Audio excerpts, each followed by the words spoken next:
ఎవరి పేరు చెప్తే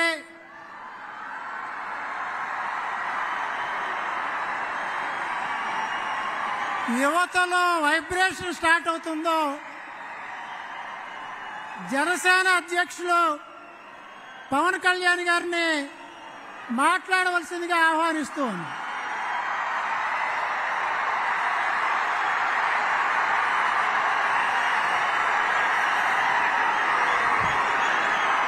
అయోధ్యకి శ్రీరామచంద్రుణ్ణి తీసుకొచ్చిన మహానుభావులు, భారతదేశ సార్వభౌమాధికారాన్ని, భారతదేశపు శక్తిని ప్రపంచ పటంలో చాటి చెప్పిన మహానుభావులు ప్రధానమంత్రి శ్రీ నరేంద్ర మోదీ గారికి హృదయపూర్వక నమస్కారం. భారతదేశానికి అభివృద్ధితో పాటు కావాల్సిందే సమాజానికి, భారతదేశపు సమాజానికి గుండె ధైర్యం, శత్రు దేశాల మీద పోరాడగలిగే శక్తి, ముందుకొస్తుంటే నిలవరించగలిగే శక్తి. కశ్మీర్ మనది కాదు అంటే ఇది మనది అని చెప్పి ఆర్టికల్ 370ని రద్దు చేసిన బలమైన, మనందరికీ ప్రియతమైన నాయకులు. ఈ దశాబ్ద కాలంలో ఒక్క ఉగ్రవాది కూడా భారతదేశం వైపు కన్నెత్తాలంటే భయపడే పరిస్థితికి మొత్తం భారతదేశాన్ని, కన్యాకుమారి నుంచి కశ్మీర్ వరకు భారతదేశాన్ని ప్రపంచ చిత్రపటంలో మనందరికీ గర్వంగా నిలబెట్టిన వ్యక్తి. శేషేంద్ర గారి కవిత చదువుతున్నప్పుడు నాకు నరేంద్ర మోదీ గారు గుర్తొస్తారు. సముద్రం ఒకరి కాళ్ళ దగ్గర కూర్చొని మరగదు, పర్వతం ఎవడికి వంగి సలాం చేయదు, తుఫాను గొంతు చిత్తం మనడం మెరగదు. నేనింత కలిపి పిడికిడి మట్టే కావచ్చు, కానీ గొంతెత్తితే భారతదేశపు మువ్వెన్నెల జెండాకున్నంత పొగరుంది. ప్రధానమంత్రి గారు గొంతెత్తితే ప్రతి భారతీయుడు ప్రతి అణువణువు కదులుద్ది. కేవలం సంక్షేమం కాకుండా అభివృద్ధి, ప్రతి ఒక్కరికి ఉపాధి, పరిశ్రమలు, ప్రతి ఒక్కరికి మనకి సాగునీరు, తాగునీరు, ఇలాంటివన్నీ ప్రొవైడ్ చేయగలుగుతా ఉన్నారు. ముఖ్యంగా ప్రధానమంత్రి గారు చేస్తున్న ఈ పథకాలని రాష్ట్ర ప్రభుత్వం ఎలాగా దీనిని వైసీపీ పథకాలుగా చేసుకుంటుందో, ప్రధానమంత్రి ఫసల్ బీమా యోజన పథకాన్ని వైఎస్ జగన్ ప్రభుత్వం వైఎస్ఆర్ ఫసల్ బీమా యోజన కింద 90% రైతులకి తీసుకొని కూడా అందించలేదు. ప్రీమియం ఇవ్వకపోవడం వల్ల ప్రధానమంత్రి గారి బీమా యోజన పథకాన్ని పేరు మార్చి కూడా ఇవ్వలేదు. ప్రధానమంత్రి కిసాన్ సమ్మాన్ నిధి నుంచి ప్రభుత్వం నుంచి నిధులు వచ్చినా కానీ దానికి తగ్గ నిధులు ఇవ్వకపోవడం వల్ల రైతులు నష్టపోయారు. పిఎం పోషణ పథకం నుంచి చిన్న బిడ్డలకి ఫ్రీ లంచెస్ కానీ, మధ్యాహ్నం పూట ఉచిత భోజనాలు కానీ ఇస్తా ఉంటే దానిని వైఎస్ జగన్ వైఎస్ఆర్ సంపూర్ణ పోషణ కింద మార్చుకున్నారు. మిషన్ వాత్సల్య, మిషన్ శక్తి, ఈ పథకాలని వైఎస్ ప్రభుత్వం జగనన్న గోరుముద్ద, జగనన్న పాలుగా దాన్ని ప్రధానమంత్రి గారి పథకాలని మనకి రాష్ట్ర పథకాలుగా చేస్తా ఉన్నారు. జగన్ జాతీయ ఉపాధి హామీ పథకాలని ఇళ్లకి మళ్లించి, అలాగే కేంద్రం ఇస్తున్న, ప్రధానమంత్రి గారు ఇస్తున్న 1,80,000 రూపాయలు ఒక్కొక్క ఇంటికి ఇస్తా ఉంటే దానికి వైఎస్ జగనన్న కాలనీలు పేరు పెట్టుకున్నారు. అలాగే మనకి ప్రతిరోజు 38 కిలోమీటర్ల హైవే నిర్మితం జరుగుతుంది ప్రధానమంత్రి గారి నాయకత్వంలో.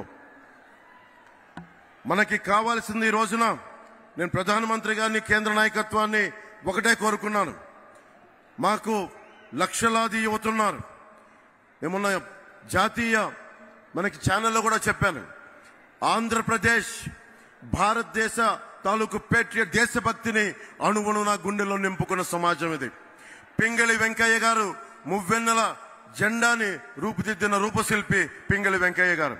మా అందరికీ జాతీయోద్యమం, జాతీయ స్ఫూర్తి హిమాలయ పర్వతం అంతా ఉంది. మేము కోరుకునేది కూడా ఈ రోజున ఎందుకు అలయన్స్ ని మేము కోరుకున్నాం, ఎందుకు ప్రధానమంత్రి గారి ఆశీస్సులు ఈ కూటమికి కావాలి, మనకి టీడీపీ జనసేన కూటమికి ఎందుకు ప్రధానమంత్రి గారి ఆశీస్సులు కావాలి అంటే, మొత్తం వికసిత్ భారత్ ఉంటే, మొత్తం భారతదేశం అంతా అమృత గడియలుంటే, ఒక ఆంధ్రప్రదేశ్ లోనే వైఎస్ జగన్ పాలనలో విష గడియలు. ఎటు చూసినా ఇసుక దోపిడీ, ఎటు చూసినా మట్టి దోపిడీ, ఎటు చూసినా స్కాములు. ఇవన్నీ ఆగాలి అంటే ప్రధానమంత్రి గారి ముందుండి ఆంధ్రప్రదేశ్ ని నడిపిస్తే తప్ప దీనిని ముందుకు తీసుకెళ్లలేం. అందుకని వారి ఆశీస్సులు కోరుకున్నాం. మేము ఏం మాత్రం స్వార్థం లేకుండా నిస్వార్థంగా మేము మీ వికసిత్ భారత ఈ కలలో ఆంధ్రప్రదేశ్ 5 కోట్ల మంది ప్రజలు భాగస్వామ్యులు అవ్వడానికి మీ వెంట నడుస్తాం అన్న ఒక నందుకు చాలా పెద్ద మనసుతోటి ఈ రోజున ప్రధానమంత్రి గారు ఈ కూటమికి ఆశీస్సులు తెలిపినందుకు వారికి 5 కోట్ల మంది ప్రజల తరపున, ఆంధ్రప్రదేశ్ ప్రజల తరపున వారికి చేతులెత్తి నమస్కరిస్తున్నాను. ప్రధానమంత్రి గారి గురించి ముఖ్యంగా ఇప్పుడు దాకా భారతదేశంలో ఎప్పుడు పద్మశ్రీలు పొలిటికలైజ్ చేశారు. మొట్టమొదటిసారి ప్రధానమంత్రి గారు అడుగు పెట్టిన తర్వాత, ప్రధానమంత్రిగా ప్రమాణ స్వీకారం చేసిన తర్వాత మటుకు మీకు కనిష్క, మనకి కెనడా నుంచి ఉగ్రవాదులు కనిష్క బాంబుని పేల్చేస్తే, ఫ్లైట్ ని పేల్చేస్తే ఆ కుటుంబం మొత్తం కోల్పోయారు. మన తూర్పుగోదావరి జిల్లాకు చెందిన శంకురాత్రి చంద్రశేఖర్ గారు. వారిని ఎవరు గుర్తించలేదు. ఒక్క ప్రధానమంత్రి గౌరవనీయులు మనకి నరేంద్ర మోదీ గారు గుర్తించారు. అలాగే ఏటి కొప్పాక బొమ్మలు సివి రాజు గారిని సహజ రంగులతోటి దానిని దాదాపు 500 ఏళ్లుగా ఏటి కొప్పాక బొమ్మల్ని, ఆ కళని ముందుకు తీసుకెళ్తుంది, దాన్ని గుర్తించింది ప్రధానమంత్రి గారు. అబ్బారెడ్డి నాగేశ్వరరావు గారు మనకి నార్త్ ఈస్ట్ లో దాదాపు 33 ఆర్కిడ్లని గుర్తిస్తే దాన్ని పద్మశ్రీగా వారికి ఇచ్చారు. కోట సచ్చిదానంద శాస్త్రి 10 సంవత్సరాలుగా హరికథా కళాకారులు వారిని గుర్తించారు. దళువాయి చలపతిరావు మన అనంతపురం మనకి జిల్లా నుంచి తోలు బొమ్మలాటని గత 70 సంవత్సరాలుగా వారిని తీసుకెళ్తుంటే వారిని గుర్తించారు. సుంకర వెంకట ఆదినారాయణరావు గారు ఆర్థోపెడిక్ 10 లక్షల సర్జరీస్ చేశారు పోలియో వ్యాధిగ్రస్తులకి. వారందరినీ గుర్తించిన మహానుభావులు మనకి ప్రధానమంత్రి నరేంద్ర మోదీ గారు. అలాగే వేలు ఆనందాచారి మనకి స్థపతిని వారిని గుర్తించారు. అలాగే మొగిలయ్య, కిన్నెర మొగలయ్య ఎవరు గుర్తించరు. ఇలాంటి వ్యక్తుల్ని మనకి ఎక్కడ మూల ఉన్న కళాకారుల్ని ప్రతి ఒక్కరిని గుర్తించి ఈ రోజున భారతదేశానికి, ముఖ్యంగా దక్షిణ భారతానికి 135 పద్మశ్రీలు ఇచ్చిన బలమైన నాయకులు మన ప్రధానమంత్రి నరేంద్ర మోదీ గారు. వారికి మనస్ఫూర్తిగా నా కృతజ్ఞతలు తెలియజేసుకున్నాం. 100 స్టార్టప్స్ తోటి మనకి ప్రధానమంత్రి గారు రాకముందు ఉన్న భారతదేశం ఈ రోజున 1,17,000 స్టార్టప్స్ ఈ రోజున భారతదేశంలో మొదలైనవి. అందరినీ కలుపుకొని, అందరితో కలిసి, అందరి సహకారంతో ముందుకెళ్తున్నామని భారతదేశం ప్రధానమంత్రి గారి నేతృత్వంలో ఉంటే, కేవలం వైఎస్ జగన్ తన పార్టీ మనుషులు, తన మనుషులు తప్ప మొత్తం 5 కోట్ల మంది ప్రజల్ని హింసించే పరిస్థితుల్లో నేను ఒకటే ప్రధానమంత్రి గారిని కోరుకున్నాను. నేను చేతులెత్తి నమస్కరిస్తున్నాను. మీ ఆశీస్సులు కావాలి.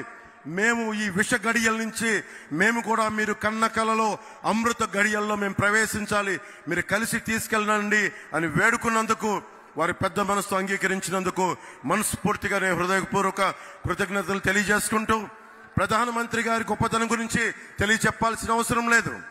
ప్రధానమంత్రి గారి కళ 400 పార్లమెంట్లు పైన కొట్టాలి. దాంట్లో భాగంగా మేమందరం ఎన్డీఏ కూటమిగా దక్షిణ భారతం ఆంధ్రప్రదేశ్ నుంచి ఒక పార్లమెంటు సభ్యులే కాదు, ప్రధానమంత్రి గారి కళ కోసం భారతదేశాన్ని సూపర్ పవర్ గా తీర్చిదిద్దే క్రమంలో మా ప్రాణాలను కూడా మీ కళకి మేము అర్పిస్తాం. నా ప్రాణాలని కూడా మేము మీకు అర్పిస్తామని తెలియజేసుకుంటా ఉన్నాం. స్వామి వివేకానంద గారు ఒకటే కోరుకున్నారు, 100 మంది ఇవ్వండి అని చెప్పి ఈ భారతదేశాన్ని మారుస్తానని. ఆ కళలు చిన్నప్పటి నుంచి కళలు కనేవాడిని. ఒకళ్ళు వస్తారా వస్తారా వస్తారా అని. వచ్చారు నరేంద్ర మోదీ గారు. ఒక్కరు వచ్చి ఈ రోజున భారతదేశపు ప్రపంచ శక్తిని చరిత్ర పుటాల్లోకి తీసుకెళ్లారు. 10వ స్థానంలో ఉన్న భారతదేశం 5వ స్థానంలోకి వచ్చింది. మూడోసారి ముచ్చటగా ఆయన ప్రధానమంత్రి కాబోతున్నారు. మూడోసారి ప్రపంచ అగ్రగామి దేశాల్లో 3వ దేశంగా కాబోతుంది. మనందరం కలిసి ప్రధానమంత్రి గారి వెంట నడుస్తున్నాం. మేమందరం నడుస్తాం. మేమందరం కూడా ఆయన కళల్ని సాకారం చేయడానికి, భారతదేశాన్ని నెంబర్ 1 చిత్రపటంలో పెట్టడానికి, సూపర్ పవర్ గా చేయడానికి మేమందరం అండగా ఉంటాం. ఆయన వెన్నంటి నడుస్తాం. ఆయనతో పాటు కలిసి అడుగులేస్తామని తెలియజేసుకుంటూ, మన కూటమి ప్రభుత్వం వస్తుంది. ఆ వైసీపీ అవినీతి కోటల్ని బద్దలు కొడుతున్నామని తెలియజేసుకుంటూ, తెలుగుదేశం అధినాయకులు చంద్రబాబు గారికి, లోకేష్ గారికి, ప్రధాన కార్యదర్శి, అలాగే మన మేడం పురంధేశ్వరి గారికి, వేదిక పైన ఉన్న నాయకులందరికీ, ప్రతి ఒక్క తెలుగుదేశం నాయకులకి, జనసేన నాయకులకి, భారతీయ జనతా పార్టీ నాయకులకి పేరు పేరున ధన్యవాదాలు తెలియజేసుకుంటూ, ఇక్కడ ఉన్న అశేష బీజేపీ అభిమానులందరికీ, కార్యకర్తలకి, నాయకులకి, జనసేన నాయకులకి, తెలుగుదేశం నాయకులకి, ప్రతి ఒక్కరికి పేరు పేరున ధన్యవాదాలు తెలియజేసుకుంటూ, కూటమి ప్రభుత్వాన్ని స్థాపిస్తున్నామని తెలియజేసుకుంటూ, భారత్ మాతా కీ జై హింద్.